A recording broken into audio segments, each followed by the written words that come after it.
Hello and welcome back to another episode. Indeed, welcome to an actual honest-to-goodness video as opposed to a live stream. It's been a little while, hasn't it? But then again, who can blame me? Who can blame us for indulging in human connection during a very strange few months? It's been really hard to concentrate on ideas, on writing and filming and editing and publishing videos on this channel, when live streams offered so much of what we really need at the moment, and that is escape. Playing a computer game, sharing the experience, having a conversation, having a bit of a laugh with people outside of your house, outside of your head, has been such a luxury that who can blame me for slightly indulging myself in that? And so I don't feel too bad about the lack of regular videos. But today I simply had to make this video because I was struck by inspiration a couple of days ago. I mentioned on the Facebook page that I've seen the light. I know I've had a moment of inspiration for what I want to talk about.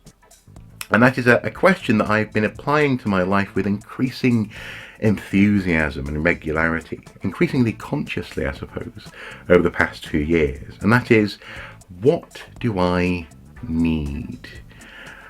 Now, it's interesting that the case study that popped into my head immediately when I realised that I'd been doing this was back in high school, when I used to do lots of walks on the hills and mountains of the Clwydian range back in Wales.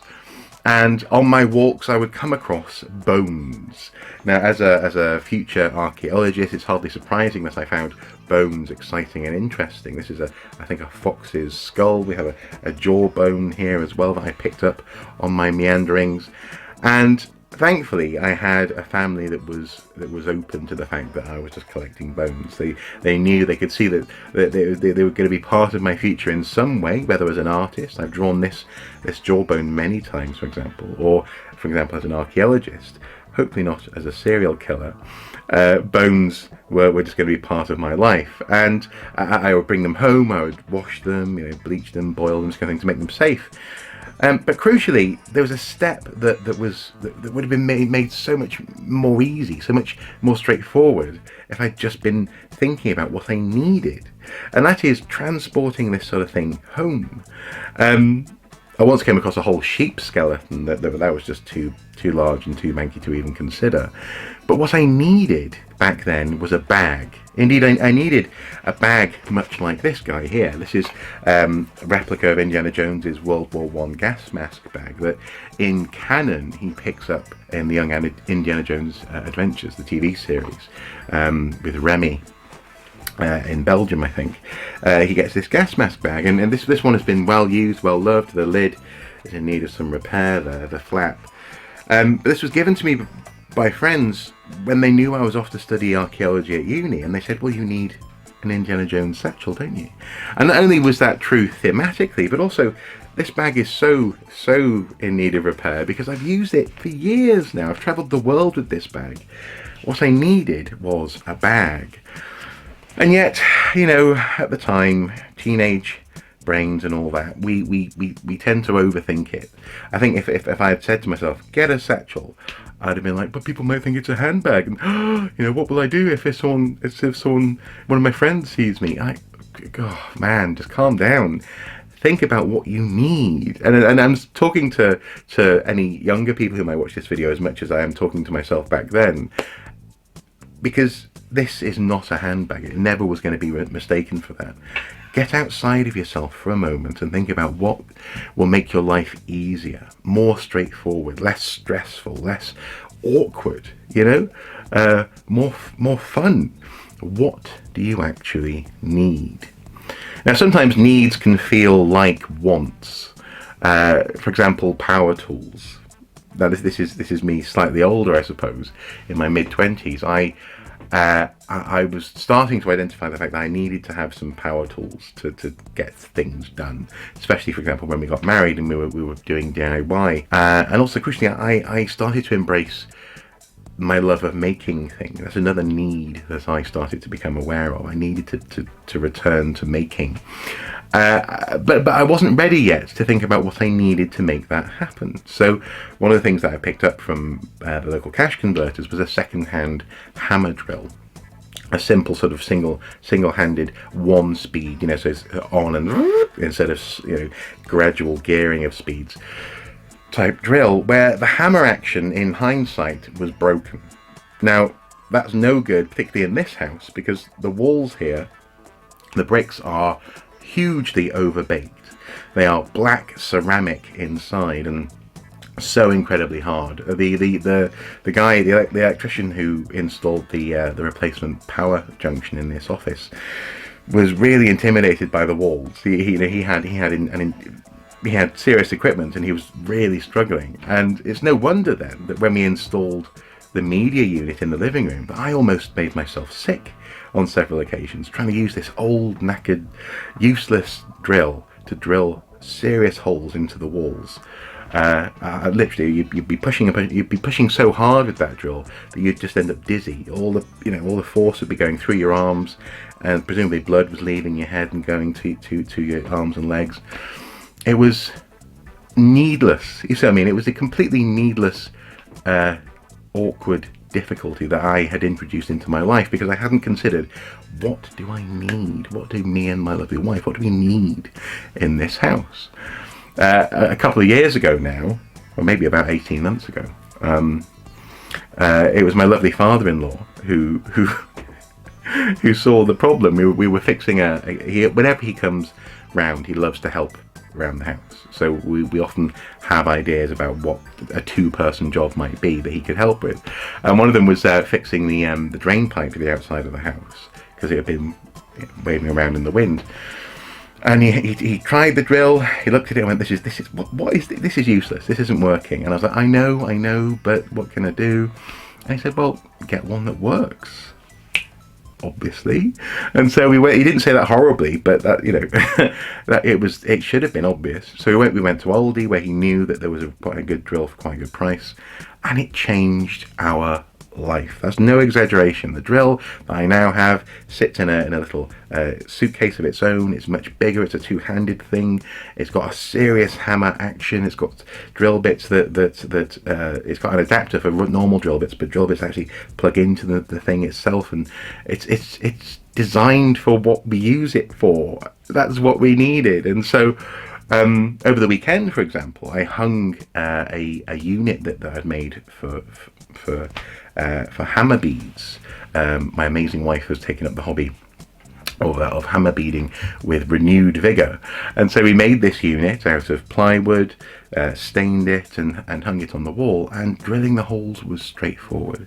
Indeed, in that instance, I noticed we used the hammer drill for the wall. We used a cordless drill for pre-drilling holes in the wooden unit itself, and an impact driver. And that's another need that I'm so glad that I indulged in the past 12 months, is not using regular drills to try and drill screws into things, but use an impact driver that's designed to apply sort of almost like a staggered movement of pressure to the screw that doesn't ruin the screw as you're using it. Doesn't tear the cross out, or the threading off it. Doesn't strip the screw. That's the word I was looking for. So a drill, so a proper hammer drill, a cordless hand drill, and an impact driver. 3 tools which previously I would have gone, oh, I don't know, that feels like a want, that feels like an expense, it feels like a luxury. But now I think to myself, no, it's what I needed. It's what I needed to make that happen. And it's so important. It's so important to bear this sort of stuff in mind. I mean, I'm sort of taking a leaf out of one of our friends' books, where she has this mantra where she buys wants higher than mid-range in all things, and while in the short term it may feel like an expense, in the medium to long term it pays for itself, because you're not having to buy that thing 3 times. It applies to shoes, for example. I've definitely been guilty in my life of buying shoes that were rubbish, basically, because they were inexpensive. But now, if I need a new pair of shoes, I go for something that's just a bit higher than I want to pay, and then I go without magazines or a computer game or 2 or something, and the shoes themselves are worth it. What do you need? I actually made some notes here of additional examples. One would be in Warhammer making. Years ago, when I first started Warhammer, painting in particular, what I needed was just to spend a little bit of my pocket money on getting one of the micro drill bits for the modelling drill bits that Games Workshop themselves sell, and I didn't, and so I struggled with sort of scraping with needles and all sorts of other things, really needlessly fiddly work, because all I had to do was spend a little bit of extra cash on the right thing, and it wouldn't have hurt my wallet really. It would have meant I went without comics for a week or two, but it would have been fine. That's what I needed. In art supplies, in cooking implements, getting a pan that actually does the job, as opposed to a pan that's inexpensive and attractive. And I suppose an awful lot of the things that I'm touching on here are to do with investment in yourself, often monetarily, but also in terms of space. I think a key thing that I've done recently is installing the pull-out work unit just here, actually, that I'm resting the Indiana Jones bag on. Actually, that is not so much a monetary investment, but that was a space and time investment. I took the time and I used that space with a particular function in mind, and it is precisely what I needed in this room, as opposed to hobbling on with a temporary solution that became a 5-year-long solution of using an old keyboard stand and a plank of wood. In computer gaming, for example, you saw recently I did a live stream where I had bought an official PlayStation controller, the DualShock 4 Camo Edition, and swapped the insides into my old black one, the black one that I prefer, when I could have bought a third-party controller. But I've learned, especially from the N64 era, which I know isn't the best case study, but the third-party controllers in that era were pretty bad. And yet my brother and I would often buy 2 third parties instead of 1 extra first party. Again, this part of this is that teenage mind, that sort of short-term thinking, money as opposed to consequences, this kind of thing. But I would invite you to think, what do you need? And what I need is a good quality controller, not one that's going to do the job for a week and then I'm going to regret as soon as it starts to break down. Recently, we've been playing a board game with our board game friends, who we're now in a bubble with, a pandemic bubble, called The Dead of Winter, and it's a zombie board game where it comes with tons and tons of tokens, and suddenly we realised after first opening up the game and going to put it away that we had nowhere to put all these tokens. The box doesn't really provide you with all the different cubby holes to do that, so it was either going to be a box full of a mess that we had to unpack every time, or we could try and satisfy that need. And in this instance, this wasn't money and it wasn't space. This was actually me being a slight hoarder, and also because we can't go to the tip at the moment and can't throw things out without an appointment now. I had a box that had been used for storing lots of different screws in, and it turned out to be perfect for these purposes. Just by being attentive to what we needed, not settling for simply what was in front of us, but thinking as a group. Well, actually, to be honest, I applied this thought, and then our friend Ruth is her name. Ruth was like, "Oh, of course, this is perfect. This is perfect." Just by thinking about what we need. Sometimes what we need is less. An example of that would actually be my desk, the desk in my office. Before we moved into this house, I had a big IKEA corner unit in the spare bedroom / office in our previous place that we were renting, and that felt very big and luxurious and useful at the time. But when we bought this place and I would come into this office, or this room before it had anything in it, I was doing some measurements, and it was clear that that desk wasn't going to work. And we started looking, we started looking on IKEA and other, PC World, etc., for another desk that would work. And suddenly I came across in our local pizza shop, the owner of that takeaway had an office desk that was from their flat upstairs, just in the shop. Probably wasn't great for health purposes, because it was filthy. It was really greasy and mucky, because people would just sit on it and eat their pizza, But I went and said, look, I can take this off your hands. I'm looking for a desk that's basically like this. Can I have it? And the guy goes, oh yes, thank you, yes, take it away, go away, God be with you, he says. And I'm like, oh, well, cheers. And we took the desk, and it was less space, it cost nothing, it meant a bit of elbow grease to actually clean it and get it, so it wasn't smelling like a pizza takeaway. But I remember carrying it up the street with my lovely wife. We were carrying it along back to the house, and just thinking, it was really satisfying to have been attentive to a need, and to meet that need in a way that actually ended up costing us nothing at all. I suppose what I'm getting at, instead of just continuing to give you case studies, is just this increasingly important moment that I've recognised, this moment happens all the time, when you could make a decision that's good enough, that will do for now, when actually there's an opportunity to make a decision that will serve you well for weeks, months, years to come. And I don't always get it right, but increasingly I give myself the time and the space to do that, to ask, what do I need? I suppose one of the most recent examples of that would be yesterday. In fact, yesterday I realised that because my lovely wife is working from home, she's actually in the room above me, and she set up a temporary office there. The chair that was at our crafting station, black office chair, is now upstairs. That was my old office chair. And we therefore haven't been using the crafting station down here that we made last year or the year before, because there's no chair there.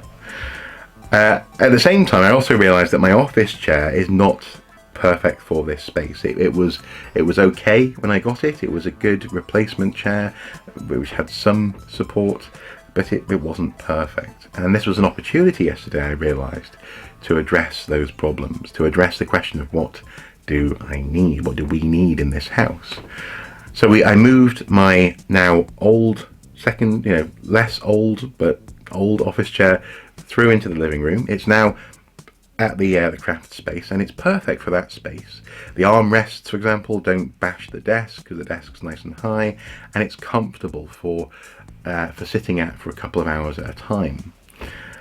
But it occurred to me that what I needed, especially in this office, where I spend a lot of time normally, sometimes with breaks, usually, hopefully, with breaks, sometimes up to 8 hours, 10 hours a day, working, emailing, editing, filming, so on and so forth, was a desk chair, an office chair, a gaming chair even, that was actually going to be comfortable and supportive and to work in the way that I needed. Again, I feel like I'm offering up is it Patrick Swayze in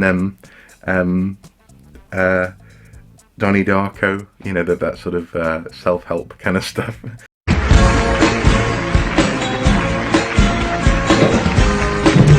Good morning, you mongrels. Good morning. Now, is that all the gusto you can muster? I said, good morning. Good morning. Now, it's a tiny, tiny bit better. But I can still sense some students out there who are actually afraid to say, good morning! Good morning! Yeah, that's what I like to hear! What do you need? Think about what you need. But in all seriousness, it's an important idea. And so, yesterday, I installed this lovely new chair. It's from Rocker Company. It has support for the upper back, and also lumbar support, although I don't need that in this chair, because this chair just fits me really well. It fits me like a glove. So my lovely wife has the lumbar support up on her chair now. And crucially, because this chair has 2 holes in it, I was able to hang on the back of this chair a storage solution that I tried to install on my now old office chair. The sort of thing that hangs on the back of a driver's seat in a car. And it can be used to put knickknacks and stuff in. The armrests, for example, don't bash into the desk every time I turn and stand up. They slide neatly underneath the work surface because they're adjustable, and I can have them at the height that I want them, that I need them indeed. And so in so many ways, this chair is perfect for me in this space. It's what I've always needed, and all I have to do is pay attention to that. Now, obviously, again here I'm talking about a monetary investment, and perhaps these ideas and this notion has been easier to apply to my life the older I've got, the more disposable or quasi-disposable income I've had. For example, this chair, it was not inexpensive. It was £180, and I've had to put it on a store card, which I'll be able to pay off long before interest starts to accrue. But nonetheless, the fact that I have the ability to make those monthly payments is something that comes out of my grown-up status. The fact that I have my own business now and that I have an income, or would have an income were it not for the pandemic. So I recognise that as an issue, but hopefully the idea of paying attention to what you need is applicable at any time in your life. I wish someone had just told me this when I was in my early 20s, and I would have been able to divert my resources a bit more effectively towards those things that would make my life easier, as opposed to things that, well, actually, that I thought I wanted at the time. For example, going to the pub far too often. A small example would be this thing here. It's a 3D printed SD card storage case that I got on Etsy, and in that sense it's so much easier these days. Back in my day when I was 12 years old, you don't know you're born, the internet was so much different than it is now, and it was much harder to see how other people solved problems. For years, for my work, I had to carry around SD cards, and I would just put them in pockets and things in my wallet or whatever. But this is a perfect storage solution that I found just by paying attention and by examining how other people identified what they needed, and they made the presumption that other people would need this sort of thing too. Again, it doesn't have to be expensive, but paying attention to needs and to what will make your life easier, I think, is something that many of us forget to do, I suppose, and that's why I'm making this video today. I could ramble on about this. I don't want to continue because I don't want this to be a ridiculously long video, but hopefully this has been interesting and or useful, and as a return to making regular videos, hopefully this has scratched a bit of an itch if you've been missing those videos on this channel. So thank you for watching. I do keep on tuning into the live streams though. I'm very much enjoying them, and until next time, do take care. Bye bye.